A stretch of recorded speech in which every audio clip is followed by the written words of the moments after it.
بسم الله إن الحمد لله نحمده ونستعينه ونستغفره نعوذ بالله من شرور أنفسنا ومن سيئات أعمالنا من يهده الله فلا مضل له ومن يضلل فلا هادي له وأشهد أن لا إله إلا الله وحده لا شريك له وأشهد أن محمدا عبده ورسوله أما بعد فإن خير الحديث كتاب الله وخير الهدي هدي محمد صلى الله عليه وسلم وشر الأمور محدثاتها وكل محدثة بدعة وكل بدعة ضلالة وكل ضلالة في النار السلام عليكم ورحمة الله وبركاته fan এটা লাগবে না, লাগলে আমি পরে বলবো।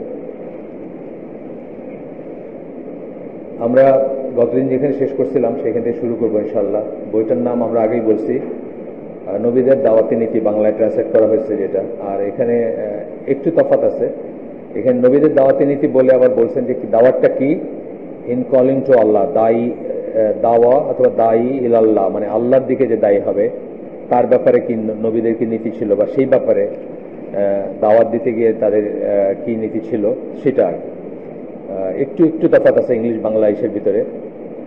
ইংলিশ নামটা বা অরিজিনাল নামটাতেও ইলাল্লাহ আছে, আল্লাহর দিকে দাওয়াতের ব্যাপারে কি পদ্ধতি ছিল এটা আছে কথাটা। এটা ইম্পর্টেন্ট কথা, কারণ সকল দাওয়াত আসলে আল্লাহর দিকেই হবে। যদিও আমরা ডিফারেন্ট জিনিস দিয়ে দাওয়াত দিই, কখনো নামাজ পড়তে বলি, কখনো রোজা রাখতে বলি, কখনো দিনের হালাকায় আসতে দাওয়াত দিই মানুষকে, কিন্তু মেইন উদ্দেশ্যটা হচ্ছে আমরা আল্লাহর দিকে মানুষকে ডাকি। এটা খুব ইম্পর্টেন্ট একটা জিনিস, কোনো দলের দিকে না, কোনো সমষ্টির দিকে না, কোনো পার্টির দিকে, মানে কোনো ক্লাবের দিকে না, বা কোনো একটা সংগঠনের দিকে না। আমাদের দাওয়াতটা হবে, যদিও আমাদের এটা জায়েজ আছে যে আপনারা ডিফারেন্ট কাজ করতে পারেন, A B C D E, 5টা সংঘ বা 5টা সংগঠন থাকতে পারে, ওই সংগঠন না, পলিটিক্যাল সেন্সের সংগঠন না, কিন্তু একত্র হওয়ার ব্যাপারে থাকতে পারে। 5টা বিষয় নিয়ে করতে পারে, 5টা ফিল্ডে দাওয়াত দিতে পারে। ধরেন ফর এক্সাম্পল একটা গোষ্ঠী, তারা মানুষকে হারাম ত্যাগ করার দিকে ডাকেন, হালাল উপার্জনের দিকে ডাকেন, হালাল উপার্জনের ব্যবস্থা করেন। আরেকটা গোষ্ঠী তারা হয়তো জাস্ট, আমি এরকম চিনি যে যারা শুধুমাত্র কালেমা এবং সালাতে যে সূরাগুলো পড়তে হয় সেই সূরাগুলো মুখস্থ করেন। ডিফারেন্ট কাজ করেন, কিন্তু সবার উদ্দেশ্য একটাই, আল্লাহর দিকে ডাকা বা আল্লাহর পথে ডাকা মানুষকে। এটা আমরা বুঝে নেই যে এই জন্য মানে আমরা যে আলোচনা জামার যে মেথোডোলজি আমরা ফলো করি সেখানে কিন্তু নাই আপনার বায়াতটা, মানে মেজর বায়াত যেটাকে আমরা বলি, যে বায়াতে আপনি তার সকল কথা মানবেন বা তার আনুগত্য করবেন, সেটা কেবলমাত্র একজনের কাছে নেওয়া যাবে, যিনি আল জামাত, গোটা বিশ্বের মুসলিম জামাতের যিনি আমির বা খলিফা হবেন, তার কাছে নেওয়া যাবে। কিন্তু আমরা যে ছোট ছোট কাজগুলো করি এগুলোতে কিন্তু ওই বায়াত নেওয়া বা ওই সেন্সের বায়াতটা জায়েজ না। যেটা দেখবেন আপনি আমাদের দেশে কিছু পলিটিক্যাল দলের কাছে হয়তো এই বায়াতের ব্যাপারটা আছে, অথবা ইসের ভিতর আছে, এই যে পীর ফকিরদের ভিতরে আছে, বায়াত নেয় এবং বায়াত নেওয়ার পরে যার হাতে বায়াত নেয় তাকে অন্তত মানে ব্ল্যাঙ্ক চেক লিখে দেয়। এই জিনিসটা কিন্তু আমাদের জন্য আর জায়েজ নাই। এটা শুধুমাত্র আমাদের যদি আল জামাত হয়, কখনো আল্লাহ যদি আবার করেন, সারা বিশ্বে একজন খলিফা হবেন বা মুসলিম জামাতের একজনই হবেন, আমির হবেন, ইমাম হবেন, তার কাছে আমরা সেই বায়াতটা নিতে পারতাম বা নিতে পারি। যাই হোক, এইটার ভিতরে, এই কথাটার ভিতরেই আছে যে আমরা নানাভাবে কাজ করতে পারি, কিন্তু আমরা সবাই আল্লাহর দিকে ডাকবো, কোনো সংগঠনের দিকে ডাকবো না। এবং আমাদের লয়ালিটি অথবা আমাদের ওয়ালাল বারা অথবা আমাদের আনুগত্য হবে আল্লাহর প্রতি আনুগত্য, আল্লাহ রসুলের প্রতি আনুগত্য। এই সংগঠনের প্রতি আনুগত্য হওয়া বা এই সমষ্টির প্রতি আনুগত্য হওয়ার পরে আমি যদি অন্য সংগঠন বা অন্য সমষ্টির কাউকে আমার ভাই মনে না করি, বা তাকে যে আলাদা করে দেখি, বা তাকে খাটো করে দেখি, বা মনে করি যে সে আমাদের কেউ না, বা তার সাথে আমরা মুআমালাত করি না, সেই ক্ষেত্রে কিন্তু এটা থাকলো না। কাজে আমরা এটা মনে রাখবো। আসেন, এখন আমরা গতদিন নূহ আলাইহিস সালামের কথা পড়ছি, এখন ইব্রাহিম আলাইহিস সালামের কথা বলবো। ইব্রাহিম আলাইহিস সালামের কথাটা আমাদের কাছে বিশেষ ইম্পর্টেন্ট হওয়ার কারণ হচ্ছে যে আমরা যে মুসলিম জাতি এখন পৃথিবীতে আসি, আমাদের আদি পিতাকে ইব্রাহিম আলাইহিস সালাম। আমাদের রিয়েলি যদি আমরা জাতির পিতা সেন্সে, প্রথম কথা হচ্ছে মুসলিমরা কি জাতি, আদর্শ ভিত্তিক জাতি, কিন্তু মানচিত্র ভিত্তিক জাতি না, আদর্শ ভিত্তিক জাতি। আমরা হচ্ছে সিভিলাইজেশন অফ ফেথ। আপনাকে আমি আগে বলছি যে আমার ইচ্ছা আছে, কখনো যদি আল্লাহ তৌফিক দেন, এখানে পড়ার ইচ্ছা আছে। মুস্তাফা আল সিবাই, ডক্টর মুস্তাফা আল সিবাই বলে একজন স্কলার ছিলেন আগের, ওনার একটা বই আছে সিভিলাইজেশন অফ ফেথ, মানে ইমান বা বিশ্বাস ভিত্তিক সভ্যতা। ওইখানে উনি বলছেন, যেমন একটা উদাহরণ, একটা হঠাৎ আমার মনে হলো, প্রসঙ্গত মনে হলো যে কয়েকদিন আগে আপনারা জানেন যে একটা নিয়ে খুব বিতর্ক চলতেছে, এই যে হাইকোর্টের সামনে যে মূর্তিটা আছে, এটা কি করা হবে, কেন করা হবে, কদ্দূর করা হবে, এটাকে ভাস্কর্য না এটাকে মূর্তি নাকি এটাকে কি, মানে তো ওই বইটাতে উনি লিখছেন, সিভিলাইজেশন অফ ফেইথ, ওই বইটাতে লিখছেন যে মুসলিম সিভিলাইজেশনের চিহ্ন কি, এটা বলতে গিয়ে বলছেন যে মুসলিম একটা দেশে গেলে আপনি দেখবেন এখানে কোনো ভাস্কর্য নাই, কোনো মূর্তি নাই। এটাকে উনি বলছিলেন যে মানে আমাদের এই যে সিভিলাইজেশন অফ ফেথ, বিশ্বাস ভিত্তিক যে জাতি বা সভ্যতা, এই সভ্যতার কি আলামত কি, চিহ্ন কি, কোথায় গেলে আপনি বুঝবেন যে এই সভ্যতার অংশে আছেন, যেখানে আপনি কোনো মূর্তি টুর্তি দেখবেন না। আপনি জানেন কিনা আমি জানি না যে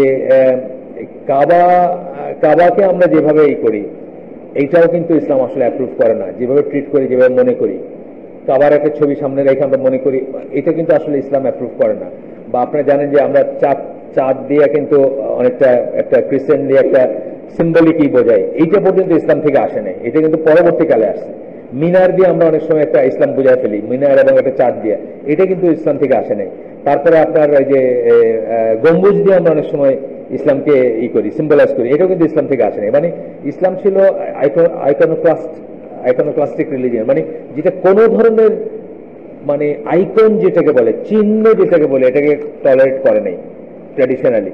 আজকে আস্তে আস্তে হয়ে যেতেছে আমাদের ভিতরে। সুতরাং সেখানে এরকম একটা জলযন্ত্র মানুষের মূর্তির তো প্রশ্নই ওঠে না কোনো।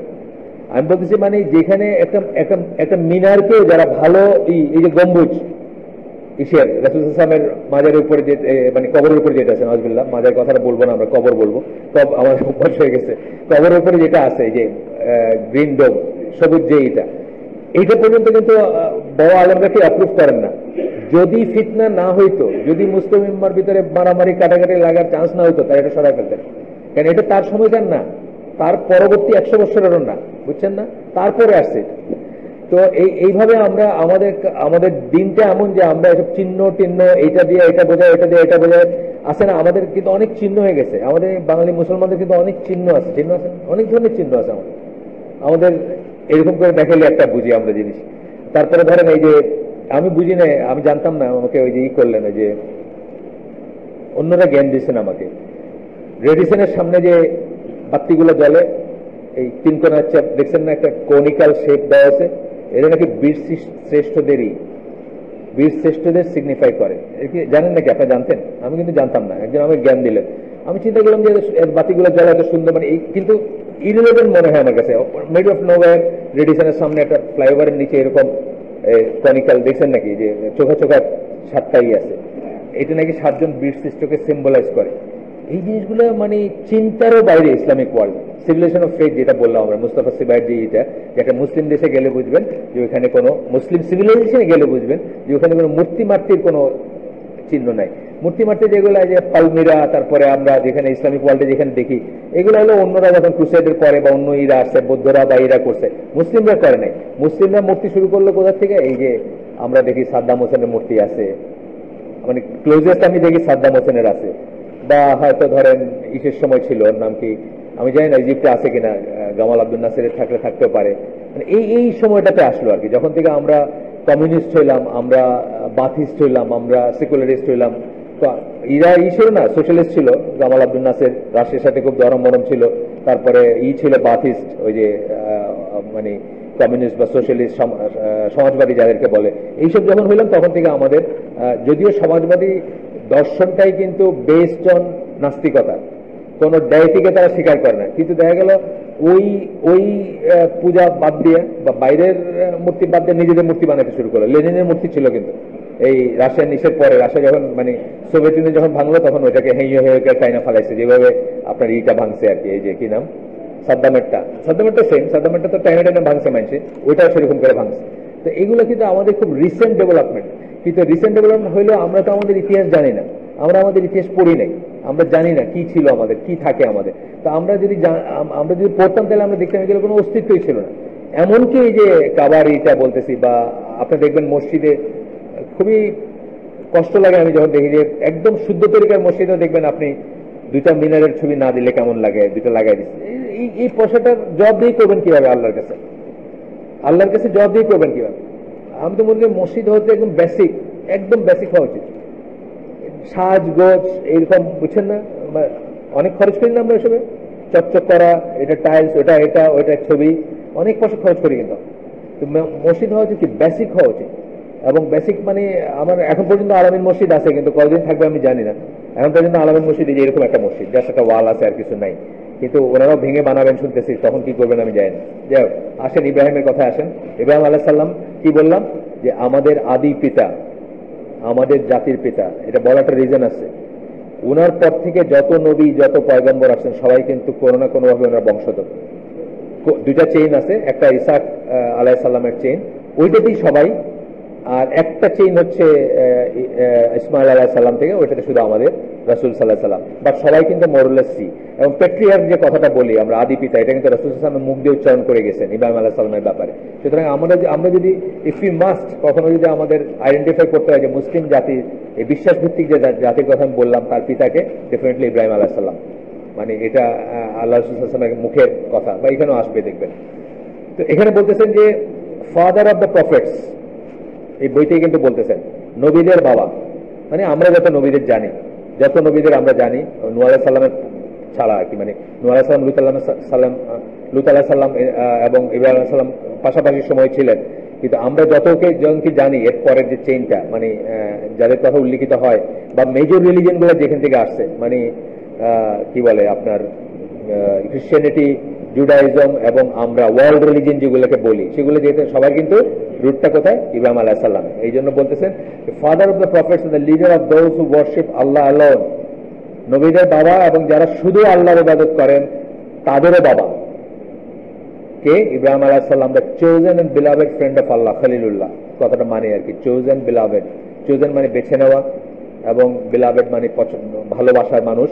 আমরা এখানে রাসূল সাল্লাল্লাহু আলাইহি ওয়াসাল্লাম সম্বন্ধে একটা কথা আমরা যখন পড়ছিলাম, যখন আমরা ওই বইটা পড়ছিলাম, তখন আমরা একটা কথা বলছিলাম, ওখানে একটা কথা ছিল যে আশহাদু আন্না মুহাম্মাদান আবদুহু ওয়া রাসূলুহু, যখন আমরা বলি তখন আমরা আসলে যদিও কথাটা বলি যে মুহাম্মদ সাল্লাল্লাহু আলাইহি ওয়াসাল্লাম আল্লাহর প্রেরিত রাসূল এবং বান্দা, কিন্তু এর সাথে সাথে আর কতগুলো কথা অটোমেটিক্যালি বলা হয়ে যায়, যার ভিতরে একটা হচ্ছে তিনি হচ্ছেন আল্লাহর বেছে নেওয়া, সমগ্র মানব কুল থেকে আল্লাহর বেছে নেওয়া শেষ নবী হওয়ার জন্য এবং শ্রেষ্ঠ নবীর জন্য বেছে নেওয়া মানুষ।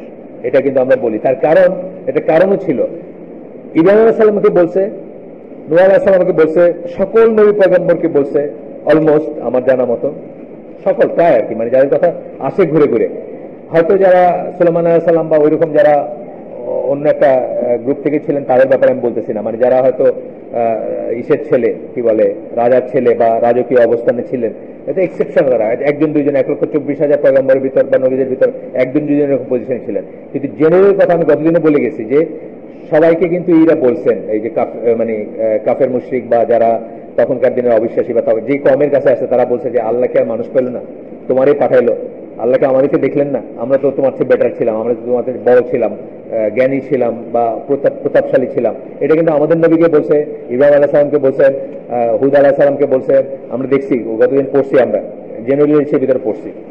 যাই হোক, এখানে বলতেছেন চোজেন ওয়ান, এটা কিন্তু খুব বড় একটা জিনিস যে আল্লাহ কিন্তু চুজ করে নিছেন। এটা করে না যে আল্লাহ জানেন কি কাকে চুজ করতে হবে বা কি চুজ করতে হবে, আল্লাহ জানেন, এবং আল্লাহ জানেন কার কাছে মেসেজ পাঠাইতে হবে, ওয়াহি কার কাছে পাঠাইতে হবে। কারণ আমাদের নবীকেও বলছে, অন্য নবীদেরও বলছে যে আল্লাহকে মানুষ পেলেন না, যদি পাঠাইতেই হইতো তাহলে তো আরো আমরা মানুষ ছিলাম, আমাদের কাছে ওয়াহি পাঠাইতে পারতো, তোমাকে কেন চুজ করলেন, তোমার কাছে কেন পাঠালেন? আল্লাহ যাকে ইচ্ছা তাকে চুজ করেন এবং যাকে ইচ্ছা, যার কাছে ইচ্ছা তার কাছে ওয়াহি পাঠান।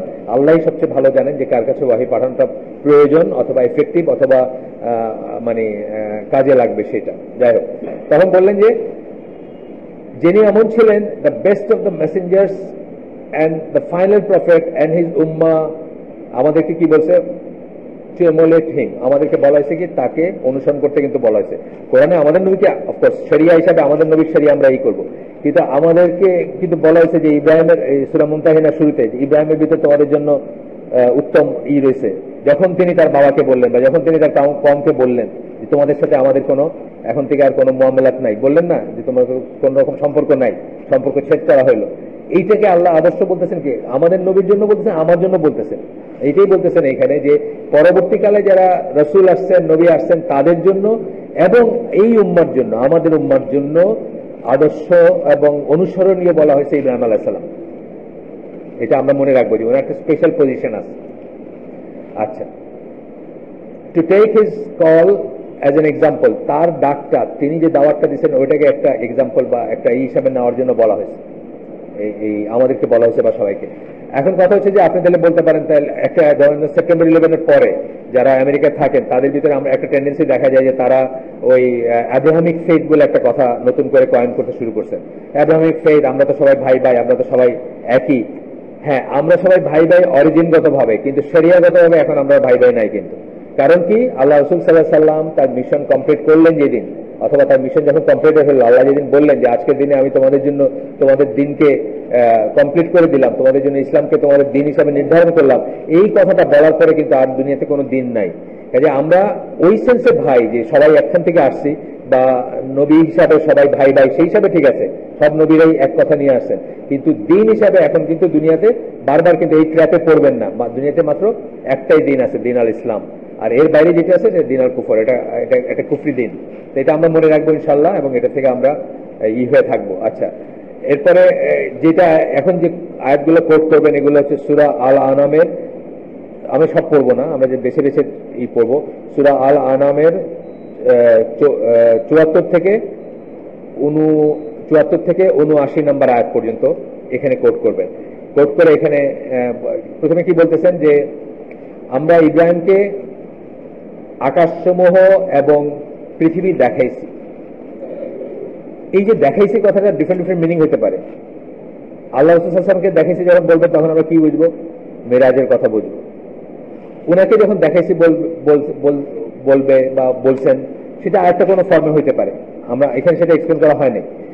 দেখাইছি কেন দেখাইছেন আল্লাহ? যে so that he should be one of those who have faith and with certainty, faith with certainty, ইয়াকিন থাকতে হবে এবং নিশ্চয়তা সহকারে ইয়াকিন থাকবে। আল্লাহ রাসূল কিন্তু ব্যাপারটা তাই, আল্লাহ রাসূলকে যখন দেখায় নিয়ে আসলে তারপরে কি বললেন? আমানা রাসূলু বিমা উনজিলা ইলাইহি মির রাব্বিহি ওয়াল মুমিনুন। এরপরে আর কোনো সন্দেহ নাই, মানে আগে যে সন্দেহ ছিল তা বলতেছি না, কিন্তু এরপরে খুব দৃঢ়ই আল্লাহ রাসূল সাল্লাল্লাহু আলাইহি ওয়াসাল্লামের একটা, যেমন বিশেষ করে তায়েফের পরে বা একটা সময় তার ভিতরে কিন্তু একটু কষ্ট আসছিল, একটু এক ধরনের একটা ফ্রাস্ট্রেশন আসছিল যে আমি একটা চেষ্টা করলাম, তেমন তো কেউ আমার কথা শুনতেছে না, বা তেমন তো কেউ আমার করলো না, এরকম একটা।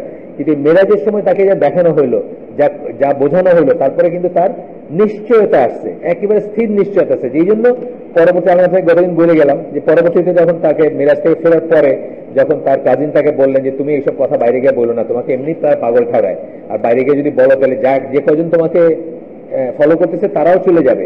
উনি বললেন অবশ্যই আমি বলবো, কারণ আমি দিতে দেখছি এটা সত্য, যেটা জানি এটা সত্য, এটা বলবো না কেন, আমি অবশ্যই বলবো। এবং উনি বললেন, এবং সত্যি কিন্তু অনেক মানুষ, দুর্বল ইমানের মানুষ কিন্তু তার কাছে ফিরে গেছিল, কিন্তু তারও কিন্তু নিশ্চয়তা হয়ে গেছিল। তখন তিনি কিন্তু নিশ্চিত ছিলেন যে আল্লাহ যা বলছেন এটা সত্যি, আল্লাহর ওয়াদা সত্য, জাহান্নাম সত্য, জান্নাত সত্য, তাই না?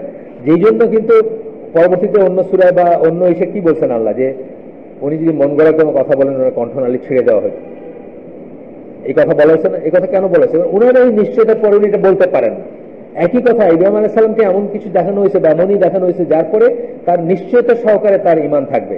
যেমন ধরেন ওই যে আল্লাহ তুমি যে একটা আয়াত আছে না কোরআনে, যে আল্লাহ তুমি যে মৃতকে জীবিত করতে পারো, আমাকে একটু দেখাও না। আল্লাহ বলছে তোমাকে সন্দেহ আছে নাকি? বলে না, আমি একটু কমফোর্ট ফিল করার জন্য চাচ্ছি, এবং দেখানো হয়েছে এবং সেই কমফোর্টটা ফিল করছেন, কিন্তু তারপরে কিন্তু তার সার্টেনটি আসছে এইরকম ঘটনার পরে, তাই না? আপনাকে যদি এটা দেখাই দেন আল্লাহ, কখনো বলতেছি আমি কথার কথা, যে আমরা অনেক সময় দেখি না যে একটা জিনিস শুনলে আমাদের ভিতরটা খুবই হয়। একটা উদাহরণ দেয় আপনাদের, আমার জীবনের উদাহরণ। সেটা হচ্ছে যে কাফেররা, মুশরিকরা বা ওয়েস্টার্নাররা বলতো যে আল্লাহ রাসূল সাল্লাল্লাহু আলাইহি ওয়াসাল্লাম ইতিহাস জানতেন না। এই জন্য উনি হামান, একটা ক্যারেক্টার আছে না কোরআনে, হামান হচ্ছে কি ফেরাউনের সাথে একটা ক্যারেক্টার, হামান কথাটা আছে কোরআনে, একজন নাম আর কি। তো এই জন্য উনি ভুল করছেন। হামানটা অ্যাকচুয়ালি পারস্যের একটাই, যেটা ফেরাউনের বহু আগের ঘটনা। এবং আল্লাহ রাসূল যেহেতু এটা জানতেন না, সেহেতু উনি হামানকে আপনার ফেরাউনের ঘটনার সাথে মিলাই দিয়েছেন। এই কথা যদি আপনি বিশ্বাস করেন, আপনার ঈমান থাকবে না, এবং আপনার মনে যদি সন্দেহ ঢুকে যায়, আপনার কিন্তু ঈমান থাকবে না। কিন্তু সন্দেহ ঢুকছে কিন্তু মানুষের। আকবর এস আহমদ ইউকেতে লেখালেখি করেন, ইসলাম নিয়ে লেখালেখি করেন। আকবর এস আহমেদ ইউকে থেকে বই বাইছে। ওনাকে জিজ্ঞেস করা হয়েছিল যে এত বড় একটা ভুল কোরআনে কেমনে আছে?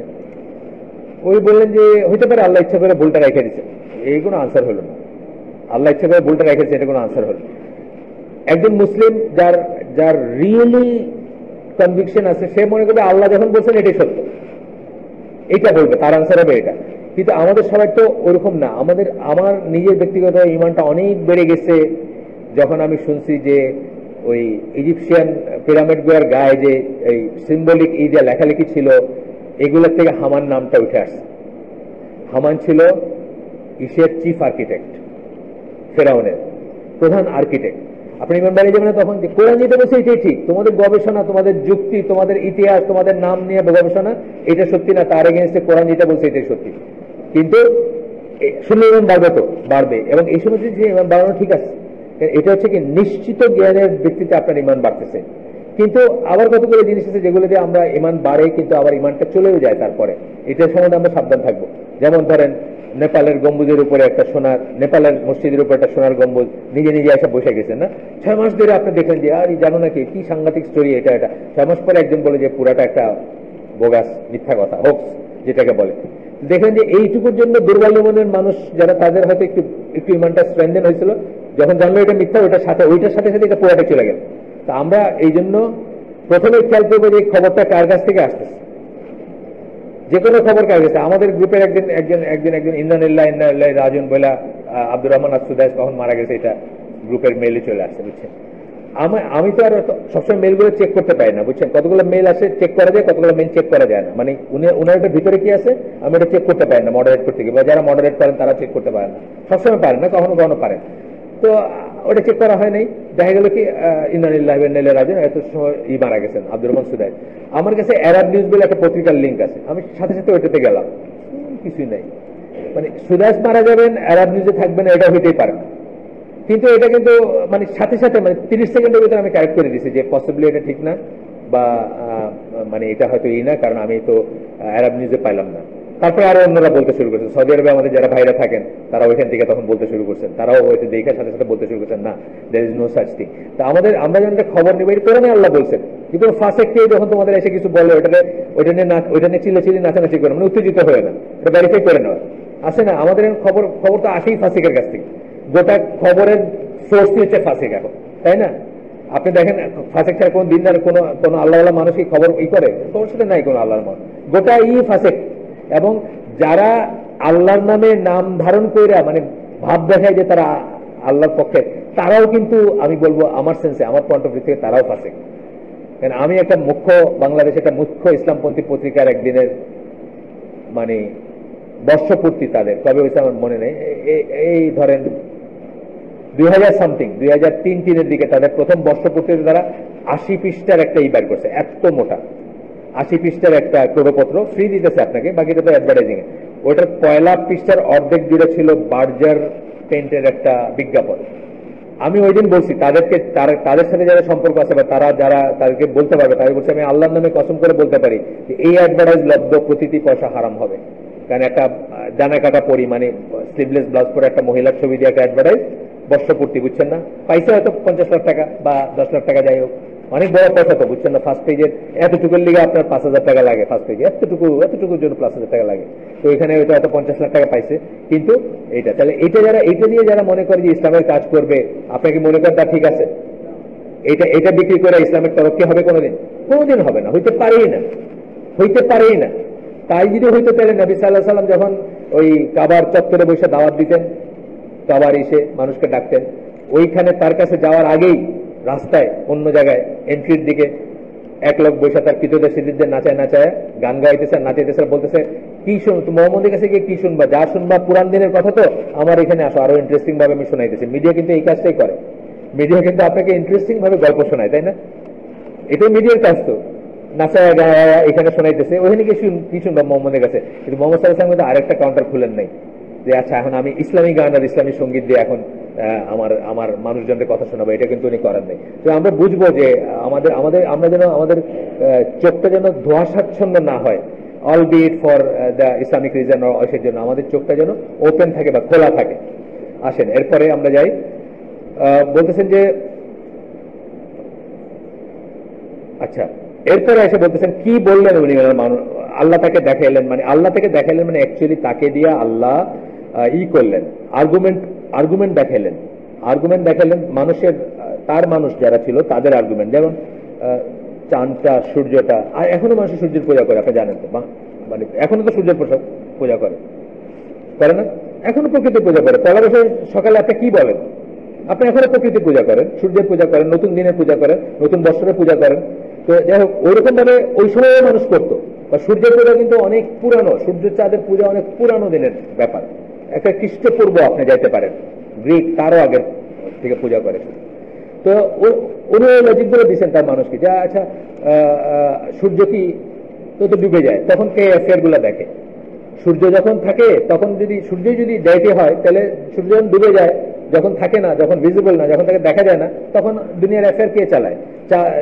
তারা যখন থাকে না তখন দুনিয়ার অ্যাফেয়ার কে চালায়? এগুলো কিন্তু আসলে অনেকে মনে করে যে ইব্রাহিম সাল্লামের ভিতরে সন্দেহ কিনা, তা না। কিন্তু এই যুক্তিগুলো তিনি কমকে করছেন, কমকে অফার করছেন এই যুক্তিগুলা as an argument to show his people the error of worshipping anything besides Allah. আল্লাহ ছাড়া কোনো কিছুর উপাসনা বা ইবাদত করার ভিতরে ভুলটা কোথায় এটা দেখানোর জন্য উনি করছেন। তারপরে বলছেন this is what you claim to be my lord. উনিদের বলতেছেন যে এইটাকে কি আমি বলতেছি আমার, তাহলে যখন এটা ডুবে যায় তখন কে দুনিয়ার একটা দেখে? যাই হোক, এইসব যুক্তির পরে যখন তারা তারপরেও তাকে করলো না বা তারপরেও শুনলো না, তখন উনি বললেন, Oh my people, I am free from all that you associate as partner in worship with Allah. এটা সূরা আল-আনামের আয়াত, কিন্তু সূরা মুমতাহিনার এই কথাগুলো বলেই বলছেন যে ইব্রাহিম আলাইহিস সালামের ভিতরে আমাদের জন্য উত্তম আদর্শ রয়েছে। আমরা পরে ওটা কোন পড়বো, বা এটা খুবই বেশি, অনেক বেশি কোট করা হয় এই আয়াতটা আর কি।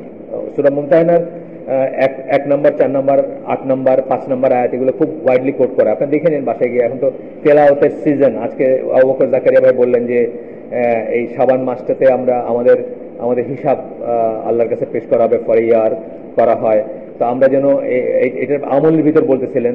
আজকে পুরা খুতবাটাই ছিল নবীনগর মসজিদে এই নিয়ে, কোরআন তেলাওয়াত এবং কোরআন এই নিয়ে, এবং বললেন যে এখানে মানে দ্য বেস্ট আমল হচ্ছে বেশি বেশি কোরআন তেলাওয়াত করা, বেশি বেশি রিফ্লেক্ট করা, চিন্তা করা, এবং এখন থেকে টার্গেট করা যে রমাদানের ভিতরে যেন আমরা অন্তত একবার, পারলে 2 বার যেন গোটা কোরআনটা নিজেরা পড়ে শেষ করতে পারি, উইথ রিফ্লেকশন মানে অর্থ বুঝে বুঝে, জাস্ট খালি কভার করার ভিতরে কোনো নাই, অর্থ বুঝে বুঝে বা কি বলতেছেন। এবং আপনি দেখবেন, আপনি সামান্য একটু আরবিক জানলেও আল্লাহ আপনাকে সাহায্য করবেন। আপনি কিন্তু আস্তে আস্তে আপনার মনে হয়ে যাবে এখানে এটা আছে, এখানে এটা আছে, এখানে একটা আছে। আমি তো হাফেজ না, বা আমার মুখস্থ বিদ্যা খুব কম, কিন্তু তারপরে কিন্তু বারবার পড়ে বা বারবার কোট করতে করতে আমি কিন্তু মোটামুটি জানি এই আয়াতের ভিতরে এই কথাটা আছে, এই আয়াতের ভিতরে এই কথাটা আছে, মানে মনে হয় কথাগুলা বারবার পড়লে আপনি যেটা মনে হবে। যেমন আজকে জাকারিয়া ভাই ওখানে 2টা সূরা পড়লেন, প্রথমে সূরা জুমা পড়লেন, তারপরে সূরা মুনাফিকুন পড়লেন, কিন্তু 62-63 নম্বর সূরা পরপর। তো হঠাৎ আমার মনে হলো সূরা মুনাফিকের ভিতরে কয়েকটা বিশেষ কথা আছে। একটা হলো যে মসজিদের ভিতরে কিছু আল্লাহ ছাড়া কারো কাছে কিছু চাইতে না করা হয়েছে, দেখে নেবেন সূরা মুনাফিকের ভিতরে আছে। আরেকটা আছে যে সময় যাওয়ার আগেই দান দক্ষিণা করতে বলছেন, কারণ একটা সময় মানুষ আল্লাহকে বলবে, আল্লাহ আরেকবার যদি আমার চান্স দেওয়া হয় তাহলে আমি গিয়া আরেকবার দুনিয়া এসে সব দান দক্ষিণা করে এই করে যেতাম। এই সুযোগটা হবে না, এই জন্য সময় থাকতে আল্লাহর পথে খরচ করার কথা বলা হয়েছে। আমার এক্সাক্ট টেক্সটটা মনে নেই, জাস্ট আমি যেটা বলতেছি যে যখন জাকারিয়া ভাইটা, আমি তো হাফেজ না, আমার তো মুখস্থ নাই কিন্তু সূরাটা, কিন্তু যখন জাকারিয়া ভাই পড়তেছেন, আমার যেহেতু ওই কিছুটা আরবিক জানে আর কিছুটা ওই সূরাগুলো পড়ছে, আমার কিন্তু ঠিক মনে হয়ে গেল আমি এটা তাফসীরে কি পড়ছি বা এখানে কি পড়ছি এরকম। তো এই সময়টা এখন মানে শাবান মাসটাকে বললেন, বিশেষ করে এটাকে আমল বললেন, আমরা ইনশাআল্লাহ এটা করবো। বা তো সূরা মুমতাহিনা যেটা বললাম, ওইখানে এই জিনিসগুলো বেশি আসবে, আরো সুন্দর করে আসবে বা আরো বেশি করে আসবে।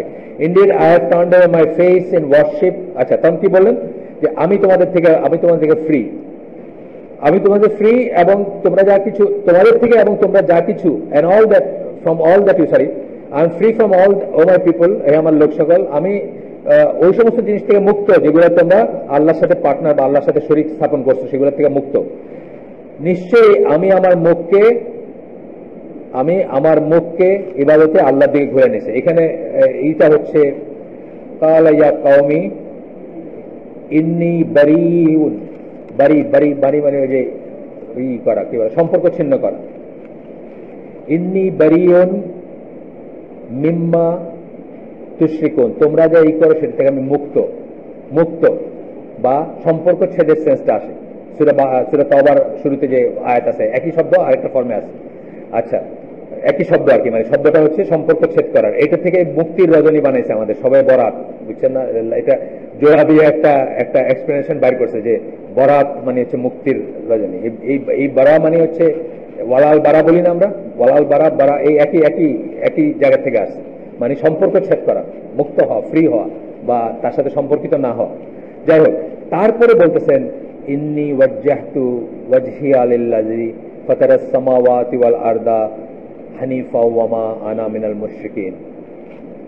আমি আমার মুখকে, যেটা আমি বলি, আমরা সালাতে বলি, আমরা সালাতে বাইরে পড়ি, এটা সালাতের ভিতরের দোয়া, আপনারা জানেন হয়তো, এই মজলিসে যারা আছেন জানেন, এটা কিন্তু একটা সানা, সানা বলি না আমরা কতগুলো কথা, এটা কিন্তু একটা সানা, এটা আপনারা সালাতের ভিতরে পড়বেন, আল্লাহু আকবার বলে তাকবীর তাহরিমার পরে পড়বেন। এটাও একটা, অনেক কটা আমরা পড়তে পারি, এটাও একটা, সুবহানাকা আল্লাহুম্মা বিহামদিকা, এটা একটা আমরা পড়তে পারি। কি বললেন যে আমি আমার মুখকে আল্লাহর দিকে ঘুরায় নিছি, এটা কিন্তু একটা অনেক অনেক অনেক বড় একটা কথা।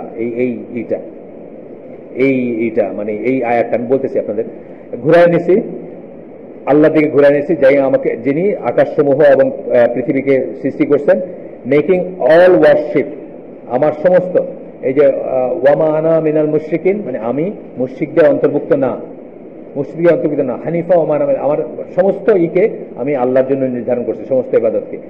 এইটা আরেকটা মিনিং আছে এই ইসের, আমরা একদিনে 5 বার সমস্ত জিনিসকে রেখে আল্লাহর দিকে ঘুরে দাঁড়াবো, এটা হচ্ছে আরেকটা মিনিং আর কি, মানে বুঝছেন তো, সালাতের সময় আমরা আল্লাহর দিকে ঘুরি না, আমাদের বেলায়, আপনার আমার বেলায়, মুসলিমদের বেলায় কি, এই আমাদের মুখকে আমরা আল্লাহর দিকে ঘুরাবো, এটার মিনিংটা হচ্ছে যে সবকিছুকে আমরা কিপ অ্যাসাইড বলে না, এক পাশে রাখবো, রেখে আমরা আমাদের মুখটাকে আল্লাহর দিকে ঘোরাবো, অর্থাৎ আল্লাহর সামনে দাঁড়াবো।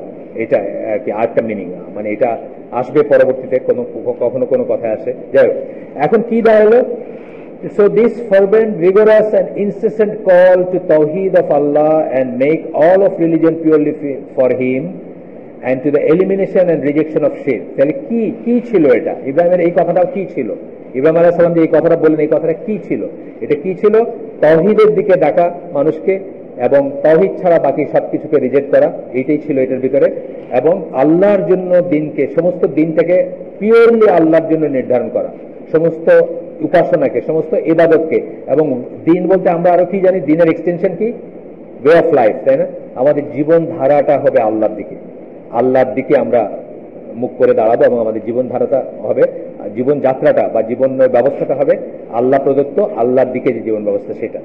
আচ্ছা, এখানে কি বললেন, এবং বলতেছেন it begins with the family and extend to the nation. উনি শুরু করলেন কি দিয়ে, ফ্যামিলি দিয়ে শুরু করছেন, কিন্তু এক্সটেন্ড টু দ্য নেশন, তারপর এটা বর্ধিত হয় নেশনের, কিন্তু শুরু হয়ে যাবে ঘরে। আপনি দেখবেন বহু মানুষ আছে বাংলাদেশে, বহু সকল আলেম বা দায়ী আছেন, সারা দুনিয়ার লেকচার দিয়ে বেড়াইতেছেন, নিজের ঘরে কিন্তু কোনো খবর নেই। আমি একজনের কথা আপনাদেরকে অনেকদিন বলছি, হয়তো বলছি আগে, যে আমার মেয়ের সাথে তার 3 জন মেয়ে আছেন, তাদের কথা হয়েছে, যে আমার মেয়ের বিয়ের আগের কথা আর কি, মানে অনেক আগের কথা, 2008 এরকম বা 9 বা 7 এরকম, 7 কথা বলতে, 2007 বা আরো আগের হতে পারে, যে ওনাদের হাজবেন্ড ওয়াইফ সারাদিন দাওয়াত দিয়ে পারেন, আর মেয়েরা বাসায় বসে সারাদিন হিন্দি সিনেমা দেখে। আমার মেয়েকে জিজ্ঞেস, এটা দেখছো, আমার মেয়ে তো খুব অবাক যে এই ফ্যামিলির মেয়েরা এটা জিজ্ঞেস করতেছে, ওই যে আব্বা মা তো বাসায় থাকে না, আমার খুব বোরিং সময় কাটে, আমরা এইভাবে 3 বোনের সময় কাটাই আর, মানে হিন্দি সিনেমা চলতেছে। নিজের ঘর দিয়ে শুরু হইতে হবে, দুনিয়াকে চেঞ্জ করে। এই জন্য আমরা এখানে প্রিচ করি কি, সবসময় বলি আমরা, কু আনফুসাকুম আহলিকুম নারা, নিজেকে এবং নিজের আহালকে এইসব থেকে বাঁচাবেন, আগুন থেকে বাঁচাবেন, যে আগুনে জ্বালানি হবে পাথর এবং মানুষ।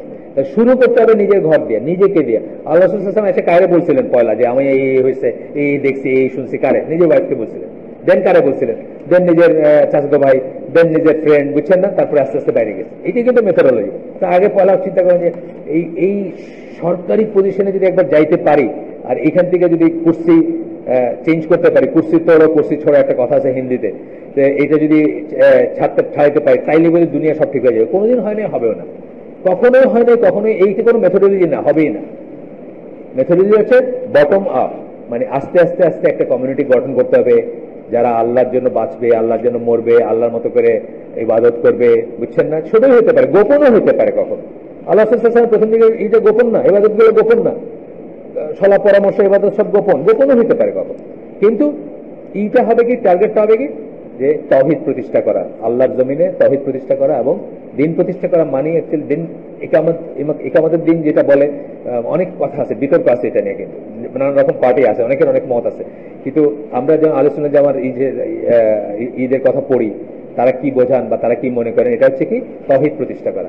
এটা শুরু হবে আপনার নিজের শরীরে, দেন আপনার ঘরে, দেন আপনার যদি পারেন একটা একটা ফ্যামিলিতেও হইতে পারে। একটা ফ্যামিলিতে বিরাট সাকসেস যদি তাওহীদ প্রতিষ্ঠা করতে পারে। আপনি বোঝেন না এটা? এখানে যারা আছেন বোঝেন না যে একটা ফ্যামিলিতে তাওহীদ প্রতিষ্ঠা করা কত ডিফিকাল্ট, কত ডিফিকাল্ট। যে কালকে আমার খুব নিকটাত্মীয় একজন মারা গেছে, খুবই নিকটাত্মীয়, আমার আপন মামাতো বোনের হাজবেন্ড মারা গেছে, সিলেটে মারা গেছে, আমি যাইতে পারি নাই।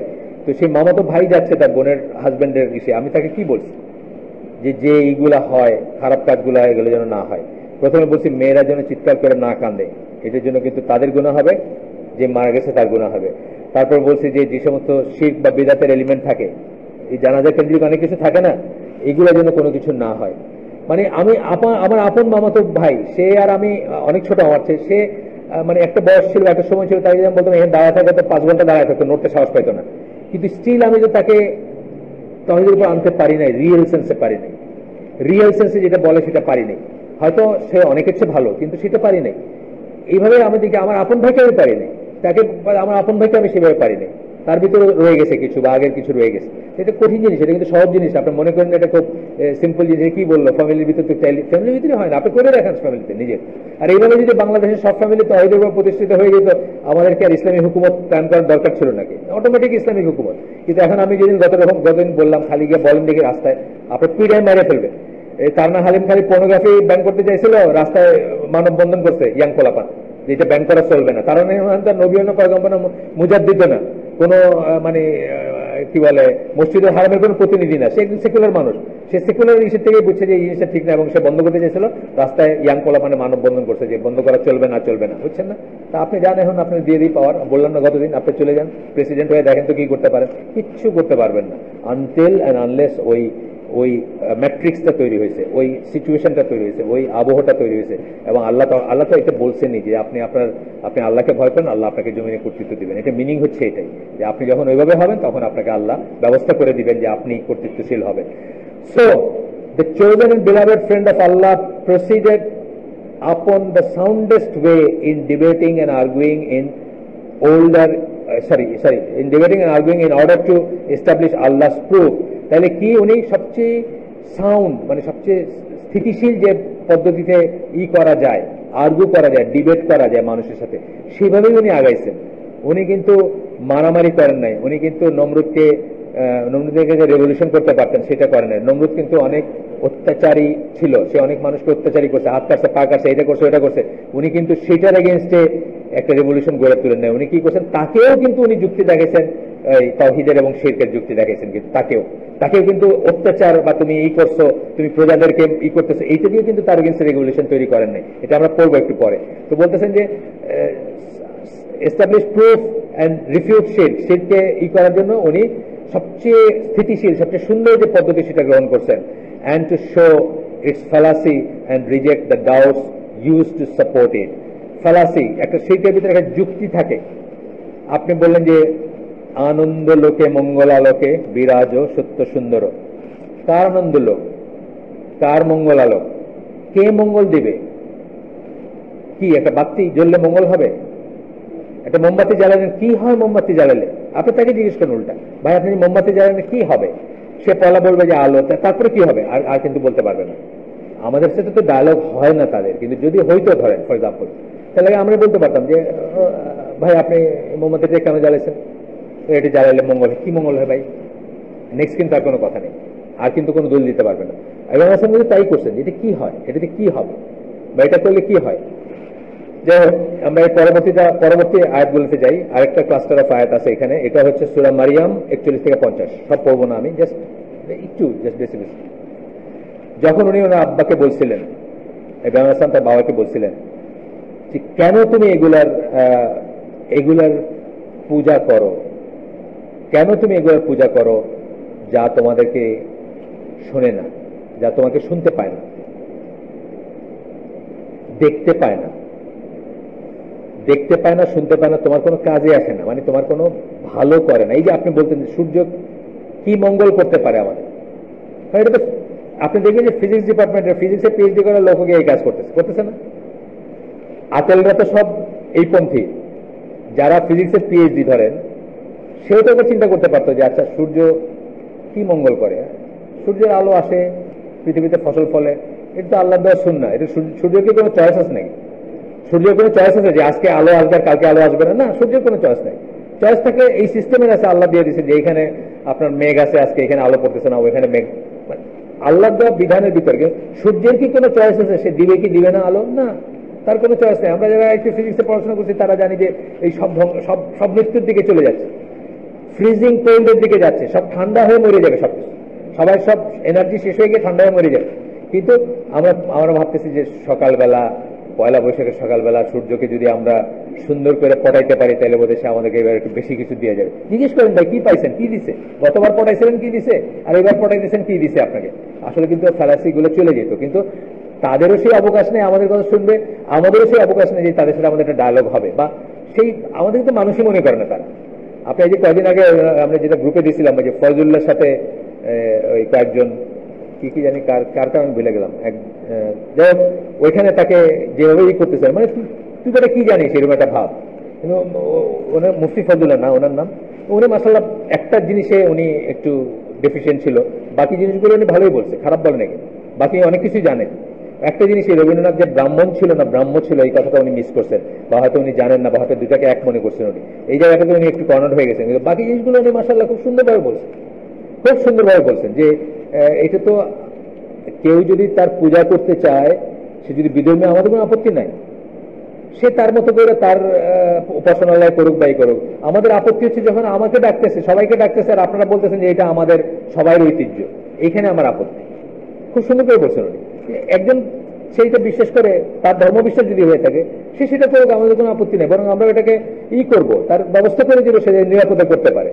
ইসলাম যেটা করে আর কি, যে আপনার আহলে কিতাব যদি, এদের কথা আমি বলতেছিলাম, মানে আমি বিধর্মীদের কথা, আহলে কিতাব বিধর্মীদের কথা বলতেছি, তারা যখন আপনার ইসলামিক স্টেটে, সৌদি আরবে বা অন্যত্র যে কোনো জায়গায়, যে কোনো ইসলামিক স্টেটে তারা যখন বস্তুতা স্বীকার করবে এবং জিজিয়া কর দিবে বা সিটিজেন হবে ওইখানকার, বা এই হবে, তারা কিভাবে ইবাদত করবে সেফটি সিকিউরিটির ভিতরে, এটা মুসলিম খলিফা এটাকে এনশিওর করবেন, সেটা আমরা করব।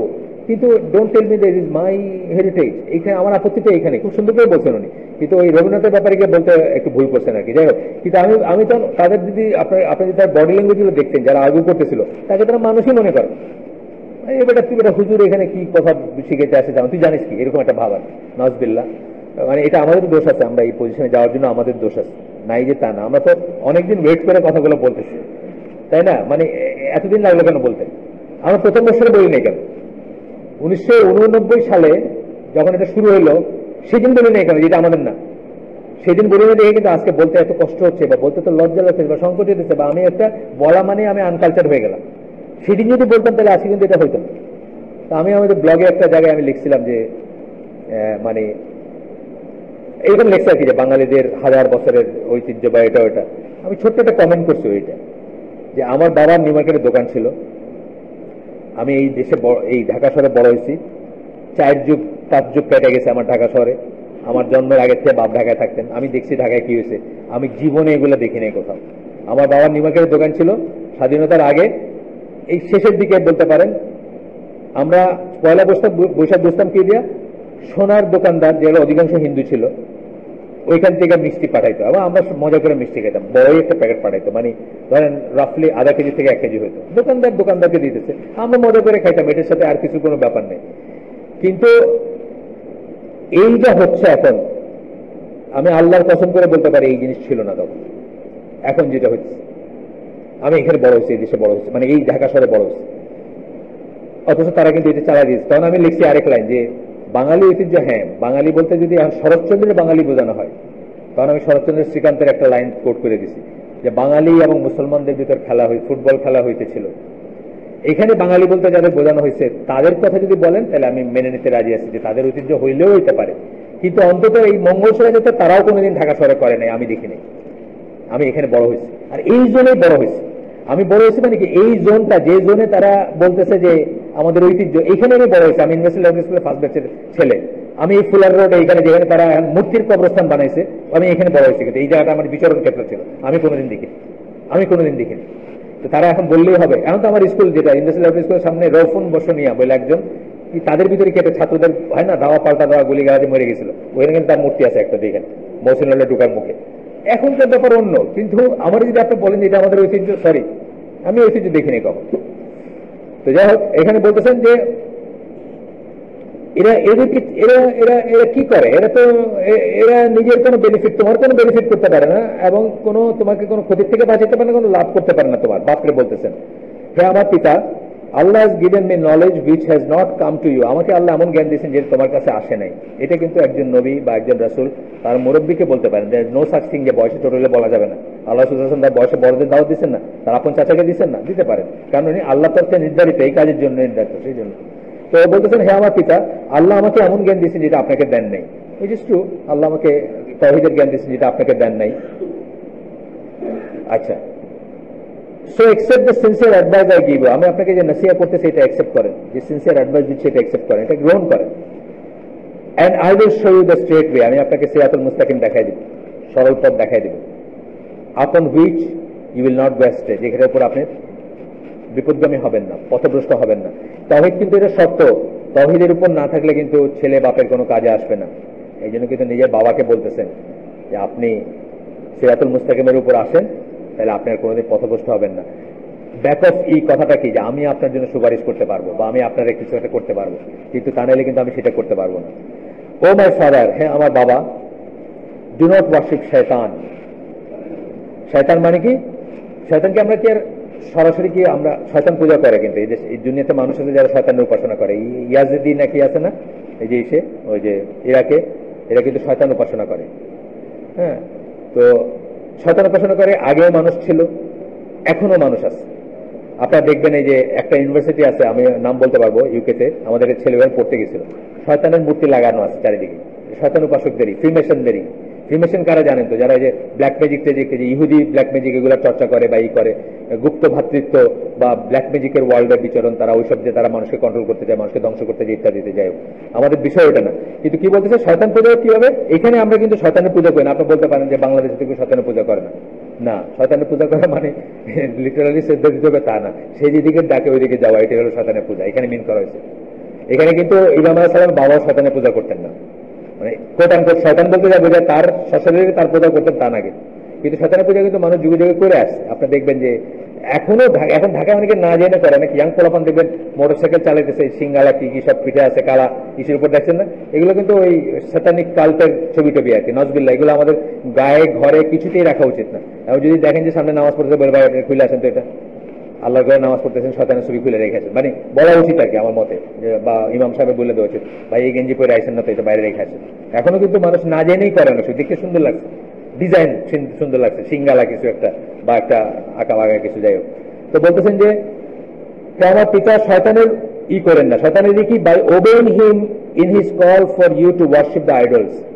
শয়তান আপনাকে কি করে? ডাকে কি? মূর্তি পূজা করতে ডাকে। আপনাকে আগে বলছি, শয়তানের একমাত্র উদ্দেশ্য হচ্ছে আপনাকে জাহান্নামী করা, আদম এবং আদম সন্তানকে। আর আমাদের একমাত্র উদ্দেশ্য জীবনে হচ্ছে কোনো মতে জান্নাতে যাওয়া। শয়তান এটা করতে পারে, ইজিয়েস্ট ওয়ে কি? কুফর এবং শিরক, নিশ্চিত জাহান্নামী, আপনি চির জাহান্নামী, আপনি তার মতো হয়ে গেলেন। তো আপনাকে ওই দিকেই ডাকে সে, আপনি সেটা উবে করেন, এই কথা বলতেছেন এখানে। তারপর বলছেন, indeed Shaitan is one disobedient to the most merciful. শয়তান কার প্রতি ডিসোবিডিয়েন্ট? কাকেই করছে সে, কাকে সে করছে, কাকে অমান্য করছে? আল্লাহ সুবহানাহু ওয়া তাআলাকে সে অমান্য করছে, যার প্রতি আমাদের মানে শর্তহীন আনুগত্য থাকার কথা। এইভাবে এটা আমি শেষ পর্যন্ত পড়ি, এটুকু শেষ পর্যন্ত পড়ি। তারপরে বলতেছেন যে মোস্ট মার্সিফুল, রহমান রহিম বা কি ওয়ার্ড ইউজ করছে আমি জানি না, মানে দুইটার একটা। মোস্ট মার্সিফুল যখন রহমানই হবে হয়তো, এখানে আমাকে দেখে বলতে হবে, যাই হোক এই দুটোর একটা ওয়ার্ড নিশ্চয়ই আছে এখানে, বা এই ধরনের আছে, ইম্পোর্ট আছে। আমি ইংলিশটা পড়ছি একবারে যাতে আপনার ট্রান্সলেট করে, অনেক বড়, অনেক কটা। তারপরে হে আমার পিতা, আমি আপনার জন্য ভয় করি, knowing that if you die upon attribution of partners to Allah, আমি আপনার জন্য ভয় করি এইটা জেনে যে আপনি যদি শিরকরত অবস্থায় মারা যান, এটা কিন্তু আমরা আমাদের বাবা মা ছেলে মেয়ে সবার জন্য ভয় করব। কারণ এখানে আমরা যারা আছি, সবচেয়ে ছোট যিনি আছেন তার চেয়েও ছোট বাচ্চা কিন্তু দুনিয়াতে মারা গেছে না? সুতরাং আমরা যেন একটু নিশ্চিন্ত না হই বা নিশ্চিত না হই যে আমরা আমাদের এই পরিণত হবে না, যদি আমরা তার উপর থেকে থাকি, আমাদের উচিত এখনই সেখান থেকে ফিরে আসা। আপনি যদি এটার উপর মারা যান, and upon worship of শয়তান, এবং শয়তানের কথা, শয়তানের উপাসনা বা শয়তানের ইসের উপর মারা যান, তাহলে কি হবে? that Allah's punishment and torment will be upon you, and that you will merely be a companion of shaitan in the hellfire. তাহলে আল্লাহর গজব, আল্লাহর পানিশমেন্ট আপনার উপর নেমে আসবে এবং আপনি শয়তানের কম্পেনিয়ন হবেন, তার সাথী হবেন। কোথায়? জাহান্নামে তার সাথী হবেন, অর্থাৎ চির জাহান্নামী হবেন, স্বতন্ত্র চির জাহান্নামী। আর শিরক এবং কুফরের উপর যারা মারা যাবে, আল্লাহ কি বলছেন তাদের কথা আমরা আপনাদেরকে প্রায় বলছি। সূরা নিসার 48 নম্বর আয়াতে, সূরা মায়েদার 72 নম্বর আয়াতে আল্লাহ বলছেন, সামারিটা হচ্ছে এটা, যারা শিরকের উপরে তওবা না করে মারা যাবে এক্সটেন্ডেড কুফরের উপরে, অফকোর্স তাদের জন্য কি জান্নাত হারাম এবং জাহান্নাম ওয়াজিব হয়ে যাবে তাদের উপর। জাহান্নাম ওয়াজিব হয়ে যাবে মানে তারা চির জাহান্নামী হবে ইসের সাথে, শয়তানের সাথে। আয়াতের আর বাকি অংশটুকু আমি পড়বো না, আপনারা দেখবেন ইনশাআল্লাহ। সূরা মারিয়াম 19 নম্বর সূরা 41 থেকে 50 এই আয়াতগুলো যেগুলো পড়লাম। আচ্ছা, তারপরে বলতেছেন যে এখানে আমরা কি দেখলাম?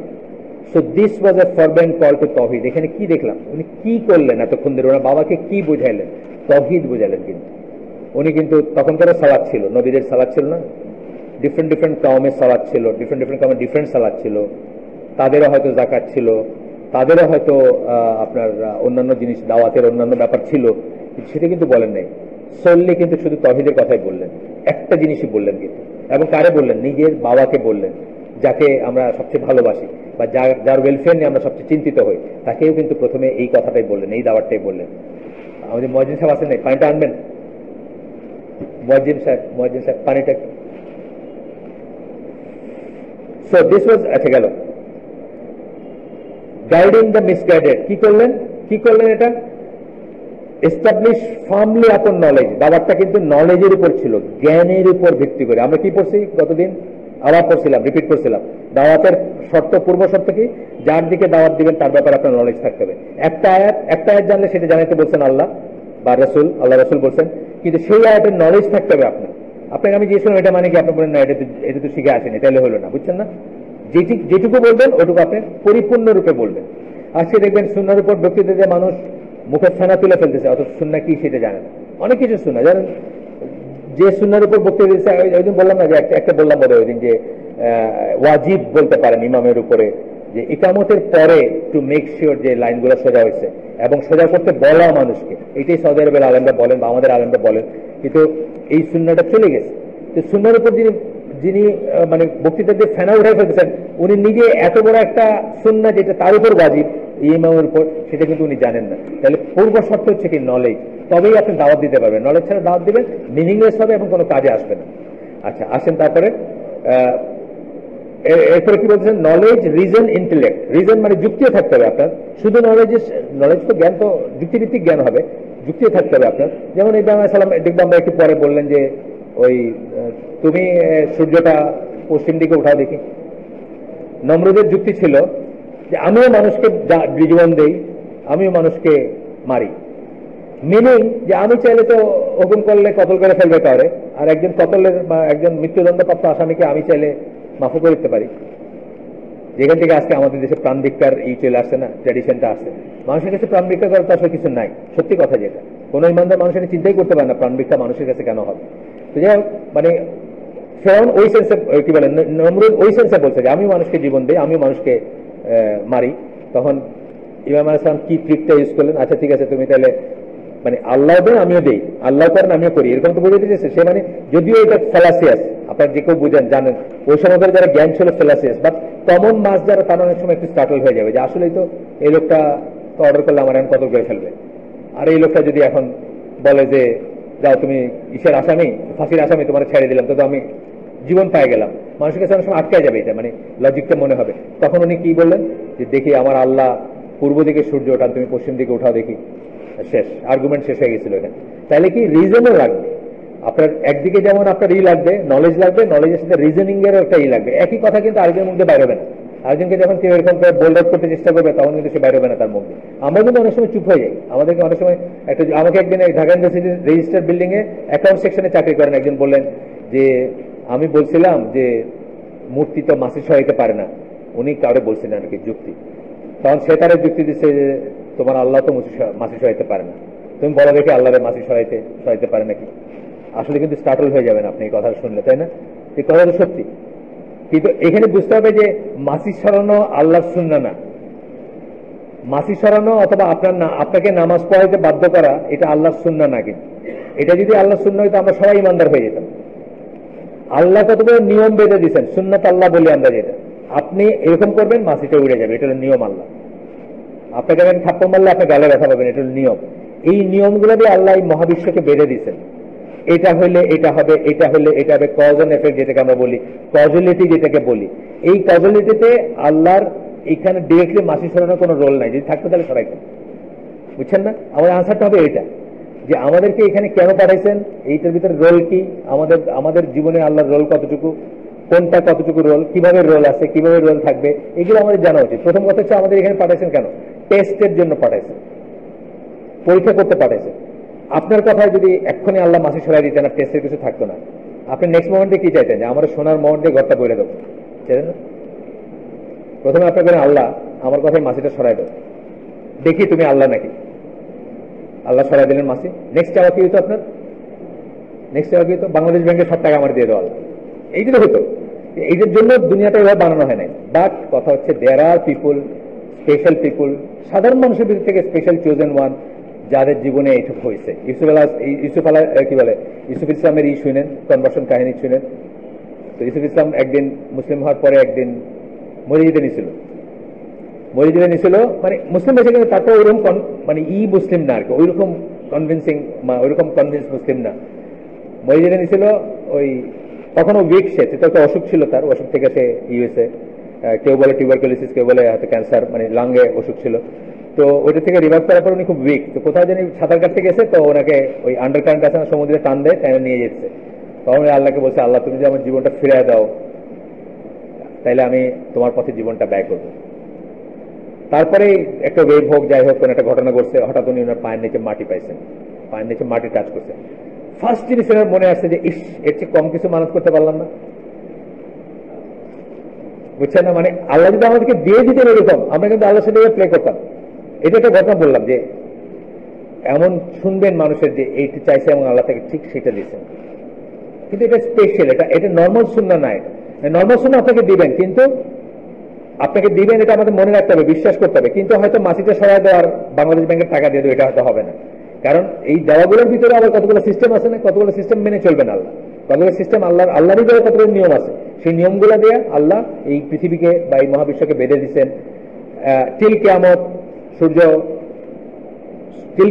সূর্য পূব দিকে উঠবে, এটা আল্লাহর নিয়ম, এটার আল্লাহর সিস্টেম। আপনি বলেন আল্লাহ তুমি যে আল্লাহ দেখতে চাই আজকে উঠাই দাও, এটা কিন্তু হবে না, এটা হবে না। এটা বুঝতে হবে যে এইরকম ফ্যালাসিয়াস লজিক মানুষ দেয়। আরেকজনের কথা আমি আপনাকে বলছি কিনা জানি না, উনি আমার জাহাজে আমার সাথে সেল করছেন, ওনার সব আত্মীয় স্বজন হিন্দু, কিন্তু উনি একা মুসলিম, ইন্দোনেশিয়ান হিন্দু, আর উনি মুসলিম।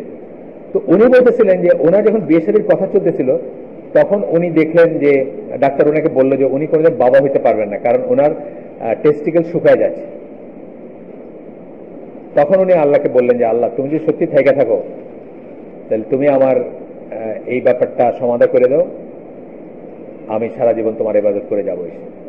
এবং আমি দেখতাম যে সারা জাহাজে বাঙালি, মানে ধরেন ম্যাক্সিমাম ক্রু ছিল বাংলাদেশি, একজন ইন্দোনেশিয়ান ছিল আর একজন ইন্ডিয়ান ছিল। এই বাঙালিগুলো বলতে গেলে কেউই নামাজ পড়ে না। আমি আমার ওয়াইফ ছিলাম, মার যাই হোক, কিন্তু এই লোকটা নামাজ পড়তো 5 ওয়াক্ত। কারণ এ দেখলো যে কোনো ডাক্তার তো জবাব দিয়ে দিচ্ছে তারে, সে দেখলো আস্তে আস্তে আস্তে আস্তে আস্তে আস্তে তার কাউন্টটা চেঞ্জ হয়ে গেল, এবং সেই বাচ্চা সেই বউ নিয়ে এসে আমাদের জাহাজে সেল করছে, আমি দেখছি তাকে। এই স্পেশাল কেস আর। কিন্তু এটা যে একদম ফিজিক্যালি হয়ে যাবে বললে, যে ঈসা আলাইহিস সালামকে যে চাইছিল ওই যে তার যে খাবার পাঠায় দিতে, খাবার আসবে, এটা যে হবে এটা কিন্তু আল্লাহর সুন্নাহ না, এটা স্পেশাল কিছু হইতে পারে। এটা হবে আপনার আনসার যদি আপনাকে এইভাবে বলে কেউ। যাই হোক, আসেন তারপরে হচ্ছে কি, যে রিজন, ইন্টেলেক্ট এবং গুড ম্যানার, এবং সুন্দর করে বলবেন, সুন্দর করে বলবেন। ইব্রাহিম আলাইহিস সালাম কিন্তু সুন্দর করে বলছেন কথাগুলা, ঝগড়া করে, চিৎকার করে, গালিগালাজ করে বলেন নাই। এবং আরেকদিন ওই দিন পড়লাম না যে ফেরাউনের কাছে আল্লাহ মুসা আলাইহিস সালামকে পাঠাচ্ছেন, তাকেও কিন্তু বলতেছেন সুন্দর করে কথা বলতে। মাঝে মাঝে বলে না, মানে আমাদের এখানে কে জানি বলতেছিল একদিন যে কেউ কারোর সাথে খুব রুড ভাবে কথা বলছে, তো বলতেছে আপনি মুসার চেয়ে সুপিরিয়র না, আর আমি ফেরাউনের চেয়ে অদম না, যে আমাকে এইভাবে কথা বলতে হবে আপনার। বুঝছেন তো? আপনি মুসার চেয়ে সুপিরিয়র কেউ না, মুসা নবীর চেয়ে, আর আমি ফেরাউনের চেয়ে অদম কেউ না যে আমার এইভাবে কথা বলতে হবে। আমাকে সুন্দর করে কথা বলা যায়, ইট ইজ ট্রু। এটা আমরা দাওয়াতি কাজে যখন যাবো আমরা মাইসে মনে রাখবো আমরা ইনশাআল্লাহ। ইব্রাহিম আলাইহিস সালামের চ্যাপ্টারটা প্রায় শেষ আমাদের। ব্লাইন্ড বাইগট্রি, চ্যাপ্টার কি বলছেন? Guiding the misguided to the straight path. যারা পথভ্রষ্ট তাদেরকে আমরা মানে ইব্রাহিম আলাইহিস সালাম কথা বলতেছেন, কি করলেন উনি? চেষ্টা করলেন পথ দেখাইতে, সরল পথের বা আপনার সিরাতুল মুস্তাকিম দেখাইতে চেষ্টা করলেন। তারপরে বলতেছেন ইট ওয়াজ অপোজড বাই বাইগট্রি, ব্লাইন্ড বাইগট্রি, অন্ধ বিশ্বাস বা অন্ধ দেয়া, সেটাকে অপোজ করা হয়েছে, এটাকে বিরোধিতা করা হয়েছে। And partisanship based upon desires, ignorance, stubbornness and obstinate pride, এটাকে মোকাবেলা করছে কি দিয়া? মানুষ ফুটানি দিয়া। পার্টিশনশিপ, আমার বাপদাদারা এটা করছে, আমি এটাতে ছেড়ে বেরোবো না, এইসব দিয়ে মোকাবেলা করছে। কিন্তু কি হয়েছে? উনি কিন্তু এই জন্য ওইখান থেকে সরে যান নাই। উনি কিন্তু আরেকটা সুন্নাহ বানান নাই যে একবার পাওয়ারে যায় লই বা একবার একটা পার্টি করি, আমি একটা ওদের অপোজিশনে আমি একটা পার্টি করি, কইরা আমি এটা দিয়ে ভোট আদায় করি, কইরা আমি একবার পাওয়ারে যাই, তারপরে আমি ইসলাম প্রচার করবো, এটা কিন্তু উনি বলেন নাই। উনি কিন্তু তাদেরটার এগেনস্টে মেথোডোলজিও তো এটা রাখছেন। আগের দিন আমরা বললাম নূহ আলাইহিস সালাম 950 বছর কিন্তু ওই মেথোডোলজি রাখছিলেন, এবং ইব্রাহিম আলাইহিস সালাম কিন্তু ওই মেথোডোলজি রাখছেন। আমরা যখন পরে দেখবো উনি নমরুদের সাথে যখন কথা বলতে যাবেন তখন indeed the knowledge of tawhid O reader, আপনাকে বলতেছেন এই লেখক যে তাওহীদের যে জ্ঞান, that knowledge which all the prophets were honoured with, সমস্ত নবী এবং পয়গম্বরকে যেটা দিয়ে সম্মানিত করা হয়েছিল তাওহীদের জ্ঞান, and with it they assaulted falsehood, এবং এইটা দিয়ে তারা মিথ্যাচারকে মোকাবেলা করছেন বা মিথ্যা কথাকে মোকাবেলা করছেন। আমাকে 9টা সোয়ারটা না 8:30 না 8:30, ঠিক আছে, মোকাবেলা করছেন। কিসেকে মোকাবেলা করছেন? ইগনোরেন্স অফ শিরকে, শিরকের যে অজ্ঞতা সেটাকে মোকাবেলা করছেন কি দিয়া? তাওহীদের নলেজ দিয়া। এই জন্য আমরা বলি যারা আল্লাহ যাদেরকে হায়াত দিচ্ছেন, আজকের রাতটা কালকের জন্য রাখেন না। আপনি যদি কোনো শিরকে থাকেন সেটাকে পরিত্যাগ করেন এবং তাওহীদের বেসিক নলেজটুকু মানে করার চেষ্টা করেন। আর কিছু না হোক লা ইলাহা ইল্লাল্লাহ বলতে কি বোঝাচ্ছেন, কি বলছেন, আল্লাহর কাছে কি কমিট করতেছেন, এটা বোঝার চেষ্টা করেন। এবং বাই চান্স যদি কালকে আপনি মরে যান, আপনার জন্য তাওহীদের উপর আবার মৃত্যু হয়। আমরা দোয়া করি আমাদের জন্য এবং আপনাদের জন্য, সবার জন্য। সুবহানাকাল্লাহুম্মা বিহামদিকা আশহাদু আল্লা ইলাহা ইল্লা আনতা আস্তাগফিরুকা ওয়া আতুবু ইলাইক।